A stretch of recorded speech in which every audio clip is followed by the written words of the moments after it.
இன்றைய சாக்கார முரளி 15/6/2026. இனிமையான குழந்தைகளே, அமர பாபா உங்களுக்கு ஞானத்தின் 3வது கண் வழங்க வந்துள்ளார்.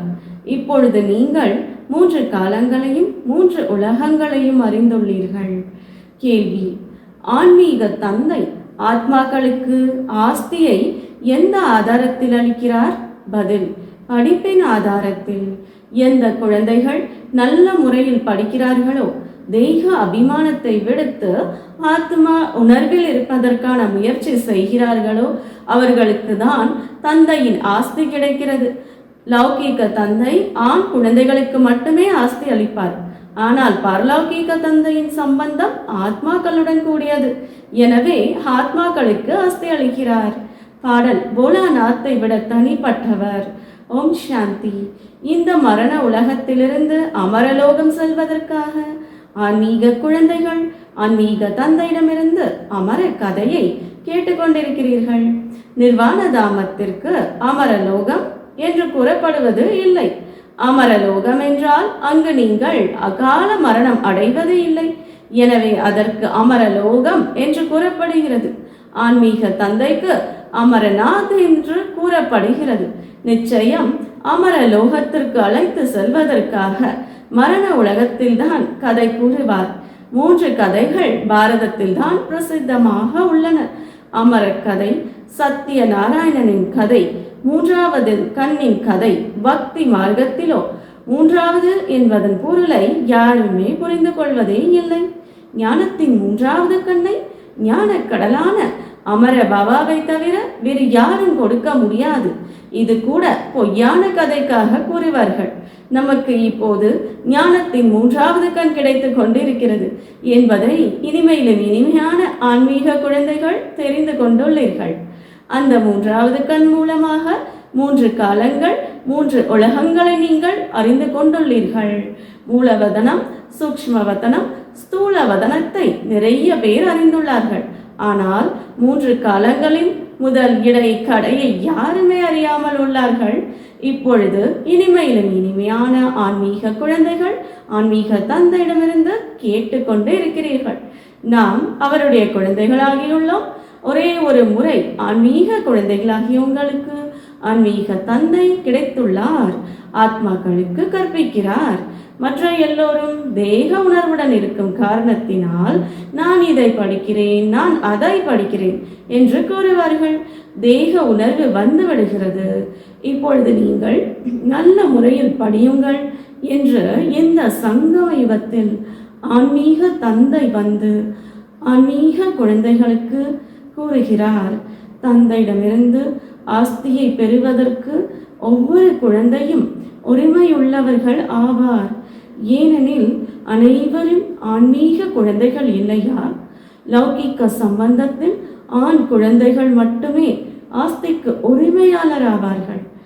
இந்த பரலௌகிக்க சம்பந்தத்தில் எல்லா குழந்தைகளும் எல்லா ஆத்மாக்களும் ஆஸ்தி அடைகிறார்கள். அமர்நாத் பற்றிய கதை கூட கூறுகிறார். பார்வதிக்கு மலை மீது குகைகளின் கதை கூறினார் என்பார்கள். இது தவறாகும் அல்லவா? இப்பொழுது பொய் என்ன உண்மை என்ன என்பதை குழந்தைகளான நீங்கள் அறிந்துள்ளீர்கள். உண்மையை உண்மையான பாபா தான் கூறுவார். தந்தை ஒரே ஒரு முறை உண்மையை கூறி உண்மையான கண்டத்திற்கு அதிபதி ஆக்குகிறார். இந்த பொய்யான கண்டத்திற்கு நெருப்பு பிடிக்க போகிறது என்பதை நீங்கள் அறிந்துள்ளீர்கள். எதெல்லாம் இப்பொழுது தென்படுகிறதோ அவை இருக்காது. நேரம் மிக குறைவாக உள்ளது. இது சிவபாபாவினுடைய ஞான வேள்வியாகும். எப்படி லௌகீக சம்பந்தத்தில் கூட தந்தை யஜ்யத்தை உருவாக்குகிறார். ஒரு சிலர் ருத்ர யஜ்யத்தை உருவாக்குகிறார்கள். ஒரு சிலர் கீதா வேள்வி, ஒரு சிலர் ராமாயண யஜ்யத்தை இயற்றுகிறார்கள். இது சிவபாபாவுடைய அல்லது ருத்ரனுடைய ஞான வேள்வியாகும். இது கடைசி யஜ்யமாகும். இப்பொழுது நாம் அமரபுரிக்கு சென்று கொண்டிருக்கிறோம் என்பதை நீங்கள் அறிந்துள்ளீர்கள். இனி சிறிது நிமிடங்களுக்கான வழி மட்டும் உள்ளது. எந்த ஒரு மனிதருக்கும் இது தெரியாது. அவர்களோ மரண உலகத்திலிருந்து அமரலோகம் செல்வதற்கு இன்னும் 40,000 வருடங்கள் உள்ளன என்று கூறிவிடுகிறார்கள். அமரலோகம் என்று சத்தியுகத்திற்கு கூறப்படுகிறது. குழந்தைகளாகிய உங்களுக்கு இப்பொழுது பாபா நேரடியாக வந்து அமர கதை, 3வது கதை, சத்திய நாராயணனின் கதையை கூறிக்கொண்டிருக்கிறார். பக்தி மார்க்கத்தில் என்னவெல்லாம் ஆகிறது என்பதை பார்த்தீர்கள். பக்தி மார்க்கத்தின் விஸ்தாரம் எவ்வளவு இருக்கிறது, எப்படி விருட்சத்தின் பெரிய விஸ்தாரம் இருக்கிறது, அதே போல பக்தியுடையதும் பெரிய கர்ம காண்டத்தின் விருட்சமாக இருக்கிறது. யஜ்ஞம், விரதம், நியமங்கள், ஜபம், தவம் ஆகியவை எவ்வளவு செய்கிறார்கள். இந்த பிறவியின் பக்தர்களோ நிறைய பேர் அமர்ந்துள்ளார்கள்.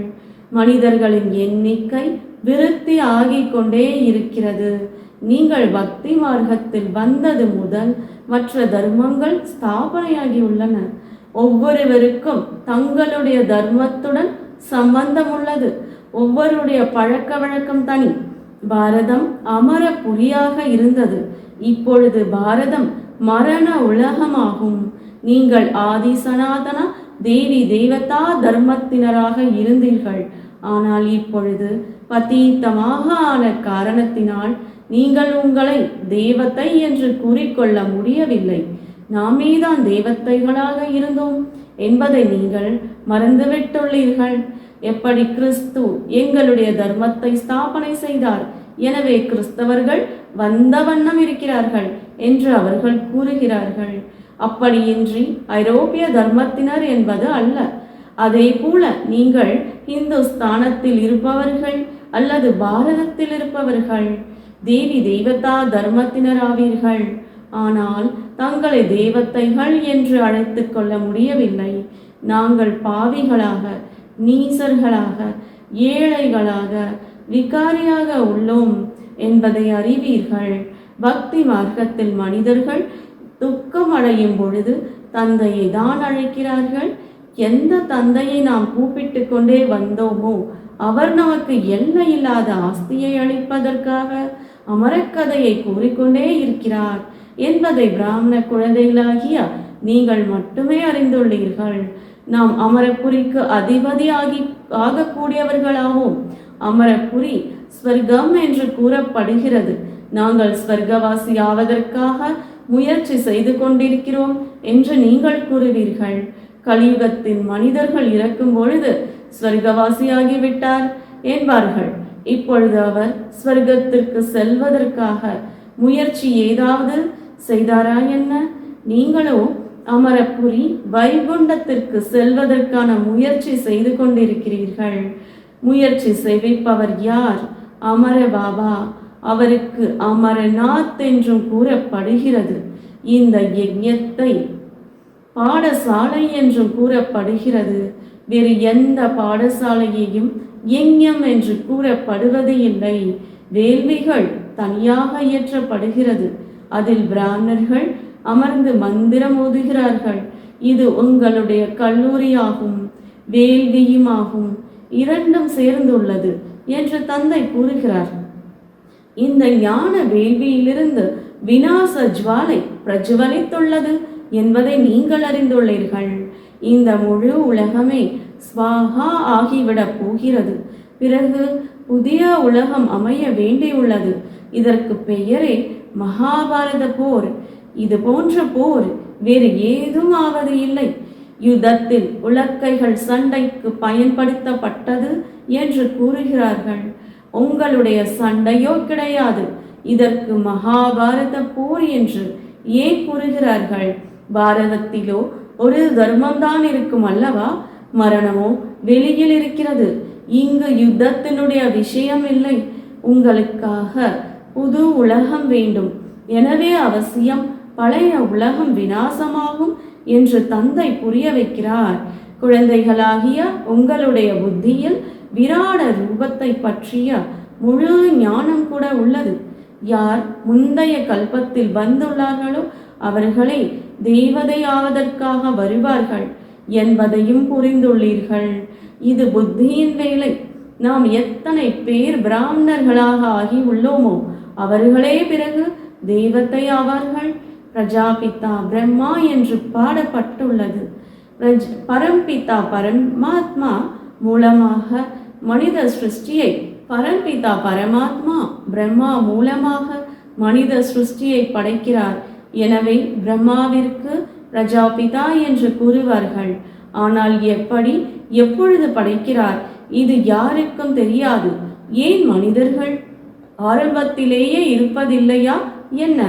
அவர்களை படைப்பதற்கு அழைப்பதே பதீத்த பாவனரே வாருங்கள் என்று. எனவே மனிதர்கள் பதீத்தமாக ஆகும் பொழுதுதான் தந்தை வருகிறார். உலகம் மாற வேண்டியுள்ளது. உங்களை தந்தை புதிய உலகத்திற்கு தகுதி உடையவராக்குகிறார். இப்பொழுது எல்லோரும் தமோ பிரதானமான பழைய உலகத்தில் உள்ளீர்கள். பிறகு சதோ பிரதானமாக ஆக வேண்டும். ஒவ்வொரு மனிதரும் ஒவ்வொரு பொருளும் சதோ ரஜோ தமோவில் வர வேண்டியுள்ளது. உலகம் அவசியம் புதியதிலிருந்து பழையதாகிறது. ஆடை புதியதாக அணிகிறார்கள், பிறகு பழையதாகிறது. உங்களுக்கு ஞானம் கிடைத்துள்ளது. உண்மையான சத்திய நாராயணனின் கதையை இப்பொழுது நீங்கள் கேட்டுக்கொண்டிருக்கிறீர்கள். கீதை அனைத்து சாஸ்திரங்களுக்கும் முதன்மையாக உள்ளது. மற்றவை எல்லாம் அதன் குழந்தை குட்டிகள். எப்படி பிரம்மாவின் முக வம்சாவளியோ அதே போல கீதை முக்கியமானது. உயர்ந்ததிலும் உயர்ந்தவர் தாய் தந்தை, மற்றவர்கள் குழந்தைகள் ஆவார்கள். இப்பொழுது தாய் தந்தையிடமிருந்து ஆஸ்தி கிடைக்க முடியும். மற்றபடி எவ்வளவுதான் சாஸ்திரம் படித்தாலும் சரி, என்ன செய்தாலும் சரி, ஆஸ்தி கிடைக்க முடியாது. யார் சாஸ்திரம் படிக்கிறார்களோ அவர்களுக்கு நிறைய சம்பாத்தியம் வேணுமானால் ஆகலாம். அதுவோ குறுகிய காலத்திற்கானதாகும். இங்கு குழந்தைகளாகிய நீங்கள் கேட்கிறீர்கள் என்றால் எவ்வளவு சம்பாத்தியம் செய்கிறீர்கள்? 21 பிறவிகளுக்காக சிந்தித்து பாருங்கள். அங்கு அவர் ஒருவர் கூறுவார், எல்லோரும் அவருக்கு பைசா கொடுப்பார்கள். இங்கு தந்தை குழந்தைகளாகிய உங்களுக்கு கூறுகிறார், நீங்கள் 21 பிறவிகளுக்கு எவ்வளவு செல்வந்தர் ஆகிறீர்கள். அங்கு கூறுபவர்களுடைய பை நிரம்புகிறது. பக்தி ஆகியவை செய்வது இல்லற மார்க்கத்தினருடையது வேலையாகும். நீங்கள் இல்லற மார்க்கத்தினர் ஆவீர்கள். ஸ்வர்க்கத்திலோ நாம் பூஜை புரியவராக இருந்தோம் என்பதை நீங்கள் அறிந்துள்ளீர்கள். இல்லை என்றால் 84 பிறவிகளின் கணக்கு எங்கிருந்து வரும்? இது ஆன்மீக ஞானமாகும். சுப்ரீம் ஆத்மா ஞான கடலிடமிருந்து கிடைக்கிறது. பதீத்த பாவன தந்தைதான் அனைவருக்கும் சத் கதி அளிக்கும் வள்ளலாவார். குழந்தைகளாகிய நமக்கு அமர கதை கூறிக்கொண்டிருக்கிறார். பிறவி தோறும் பொய்யான கதைகளை கேட்டுக்கொண்டே வந்துள்ளீர்கள். இப்பொழுது உண்மையான கதையை கேட்டு நீங்கள் 16 கலை சம்பூரணமாகிறீர்கள். சந்திரனுக்கு 16 கலை சம்பூரணம் என்று கூறப்படுகிறது. சூரியனுக்கு அவ்வாறு கூறுவது இல்லை. ஆத்மாக்களாகிய நாம் வருங்காலத்தில் சர்வ குணங்களில் நிறைந்தவராக 16 கலை சம்பூரணமாகி விடுவோம். பின்னால் அரை கல்பத்திற்கு பிறகு அது துரு ஏறிவிடுகிறது. நாம் மீண்டும் சர்வ குணங்களில் நிறைந்தவராக 16 கலைகள் சம்பூரணமாகி கொண்டிருக்கிறோம். நாமே மீண்டும் தேவதையாகி கொண்டிருக்கிறோம் என்பதை இப்பொழுது நீங்கள் புரிந்துள்ளீர்கள். ஆத்மாக்களாகிய நாம் முதலில் நமது வீட்டிற்கு செல்வோம். பிறகு நாம் சரீரத்தை தாரணை செய்து நாமே தேவதையாகி விடுவோம். பிறகு சந்திரவம்ச குடும்பத்தில் வருவோம். 84 பிறவிகளின் கணக்கு வழக்கு வேண்டும். எந்த யுகத்தில் எந்த வருடத்தில் எத்தனை பிறவிகள் ஆகின? தந்தை 84 பிறவிகளின் உண்மையிலும் உண்மையான கதையை இப்பொழுது கூறியுள்ளார்.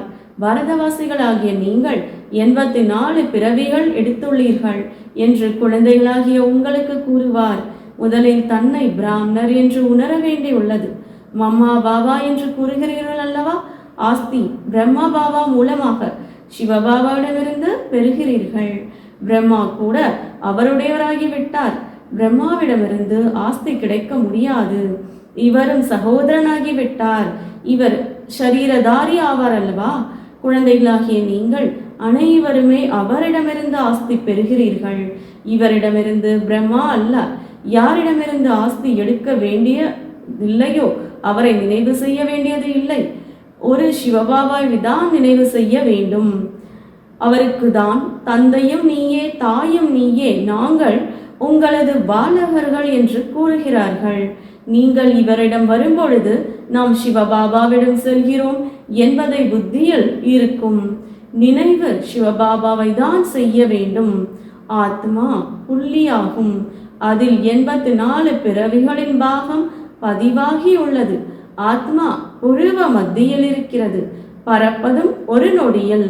நான் ஆத்மா ஒரு சரீரத்தை விட்டு மற்றொன்றை எடுக்கின்றேன். புருவ மத்தியில் போய் வீற்றிருக்கின்றேன். நான் ஆத்மா இவ்வாறு உள்ளது என்ற அறிவு புத்தியில் உள்ளது. சத்தியுகத்திலோ இப்பேற்பட்ட எந்த பொருளையும் பார்ப்பதற்கான விருப்பம் இருக்காது. ஆத்மாவை திவ்ய திருஷ்டி மூலமாக பார்க்க முடியும். இந்த கண்களால் பார்க்கும் விஷயம் ஒன்றும் கிடையாது. பக்தி மார்க்கத்தில் தான் சாட்சாத்காரம் செய்கிறார்கள். எப்படி ராமகிருஷ்ணருடைய சிஷ்யர் விவேகானந்தர் இருந்தார். நான் முன்னால் அமர்ந்திருந்தேன். ஆக அவரது ஆத்மா ராமகிருஷ்ணர் வெளியேறி என்னுள் பிரவேசம் ஆகியது என்று அவர் கூறியுள்ளார். அவ்வாறாவது இல்லை. ஆத்மா எப்படி ஒரு சரீரத்தை விட்டு மற்றொன்றில் பிரவேசமாகிறது? இந்த எல்லா விஷயங்களும் குழந்தைகளாகிய உங்களுக்கு புரிய வைக்கப்படுகிறது. நாம் அமரலோகம் செல்வதற்காக முயற்சி செய்து கொண்டிருக்கிறோம் என்பதை இப்பொழுது நீங்கள் அறிந்துள்ளீர்கள். அமரலோகத்தில் நாம் பிறவி எடுப்போம். அங்கு நாம் கர்ப்ப மாளிகையில் இருப்போம்.